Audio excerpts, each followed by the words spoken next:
Kasaba police സ്റ്റേഷനിലെ ഉദ്യോഗസ്ഥർ അകാരണമായി തന്നെ മർദ്ദിച്ചുവെന്ന ആരോപണം ഉന്നയിക്കുകയാണ് കോഴിക്കോട് KSUവിന്റെ ജില്ലാ പ്രസിഡന്റ് VT സൂരജ്. ചോദ്യപേപ്പർ ചോർന്ന സംഭവത്തിൽ DD ഓഫീസിൽ സംസാരിക്കാൻ ചെന്നപ്പോഴാണ് പോലീസിന്റെ അക്രമം. സ്റ്റേഷനകത്ത് വെച്ച് മർദ്ദിച്ചു. ചെയ്യാത്ത കുറ്റത്തിന് കേസുണ്ടാക്കി ജയിലിൽ അടച്ചുവെന്നും സൂരജ് മാതൃഭൂമി ന്യൂസിനോട് പറഞ്ഞു. കേരളത്തിന്റെ വിവിധ ഭാഗങ്ങളിൽ നിന്ന് പോലീസിന്റെ മർദ്ദനമുറകളുടെ വാർത്തകൾ പുറത്തു വരുമ്പോൾ കോഴിക്കോട്ടെ KSU ജില്ലാ പ്രസിഡന്റ് VT സൂരജിനും ചിലതൊക്കെ പറയാനുണ്ട്. എന്താ ശരിക്കും അന്ന് സംഭവിച്ചത്? ആ സംസാരിച്ചുകൊണ്ടിരിക്കുന്നതിനിടെയാണ് അന്നത്തെ കസബ സി ആയിരുന്ന കൈലാസാന്റെ നേതൃത്വത്തിലുള്ള ഒരു പോലീസ് ടീം എന്തോ ഒരു ലക്ഷ്യം വെച്ച് എന്ന രീതിയിൽ ആ റൂമിലേക്ക് അതിക്രമിച്ച് വരുന്നത്. പെട്ടെന്ന് അവിടെ വരുന്നു. അവിടെ ഒരു പോലീസ് നടപടിയാണ്. ഞങ്ങളൊക്കെ പിടിച്ച് കൂട്ടി, ചെറിയ ഇടുങ്ങിയ റൂമിലാണ് പിടിച്ചുകൂട്ടി പുറത്തേക്ക് ഉന്തിത്തള്ളി മാറ്റുന്നു. നമ്മളെയൊക്കെ ടാർഗറ്റ് ചെയ്ത് വരുന്ന രീതിയിലാണ് പോലീസ് അവിടെ വന്നിട്ടുള്ളത്. എന്നിട്ട് ഞങ്ങളെ വണ്ടിയിൽ തള്ളി കയറ്റുന്നു. വളരെ അതിവേഗത്തിൽ കസബ സ്റ്റേഷനിലേക്ക് എത്തുന്നു. 2023 ഡിസംബർ ക്രിസ്മസ് പരീക്ഷയുടെ ചോദ്യപേപ്പർ ചോർന്ന സംഭവം കോഴിക്കോട്ടെ DD ഓഫീസിലേക്ക് VT സൂരജും 10ഓളം വരുന്ന KSU പ്രവർത്തകരും ചോദ്യപേപ്പർ ചോർന്ന സംഭവം അന്വേഷിക്കാൻ വേണ്ടി പോയതായിരുന്നു.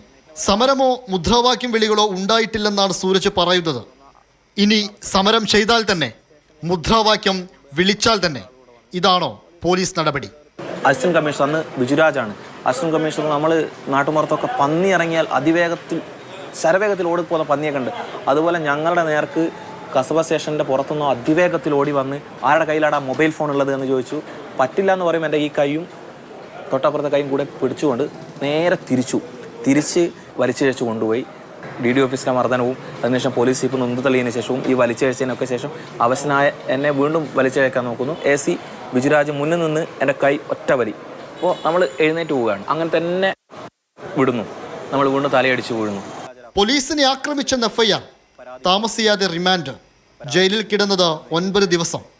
സൂരജിന്റെ ഭാഷയിൽ പറഞ്ഞാൽ ചെയ്ത തെറ്റ് DD ഓഫീസിൽ പോയി സംസാരിച്ചു എന്നത് മാത്രം. നമ്മളെ ഇഷ്യൂ ഉണ്ടാക്കാൻ പോയതല്ല, സമരത്തിനല്ല പോകുന്നത്. സംസാരിക്കാൻ വേണ്ടി പോയാൽ ഞങ്ങളെയാണ് എന്ത് ചെയ്യുന്നത്, അതിക്രൂരമായി മർദ്ദിക്കുന്നത്. ഒരു വാതുക്കൽ നമ്മളെ കൊണ്ടുപോയിടുന്നു. AC മറ്റുള്ള ആളുകൾ പറയുന്നുണ്ട് തിരിഞ്ഞു നോക്കരുത്, ഒരു വെള്ളവും കൊടുക്കരുതെന്ന്. ആ സമയത്ത് എനിക്ക് ശ്വാസം കിട്ടാത്ത അവസ്ഥയാണ്. വളരെ പ്രയാസത്തിൽ നിന്ന് എനിക്കൊരു ഗ്ലാസ് വെള്ളം പോലും എടുത്തു തരാൻ പോലീസുകാരെ AC ബിജുരാജ് അനുവദിച്ചില്ല. സമരക്കാരും പോലീസും തമ്മിലുള്ള ഉന്തും തള്ളും, റോഡിലെ വലിച്ചിഴക്കലും സമരരംഗത്തെ സ്ഥിരം കാഴ്ചകൾ തന്നെയാണ്. നൂറുകണക്കിന് ആളെ അണിനിരത്തിക്കൊണ്ടുള്ള സമരം കലുഷിതമായാൽ പോലും സ്റ്റേഷൻ ജാമ്യം നൽകാറുമുണ്ട്. സൂരജ് പറഞ്ഞ പോലെ അകാരണമായി മർദ്ദിച്ചിട്ടുണ്ടെങ്കിൽ, മോശമായി പെരുമാറിയിട്ടുണ്ടെങ്കിൽ അത് പോലീസിനുള്ളിലെ പുഴുക്കുത്തുകൾ തന്നെയാണ്. ഇംതിയാസ് കരീം, മാതൃഭൂമി ന്യൂസ്, കോഴിക്കോട്.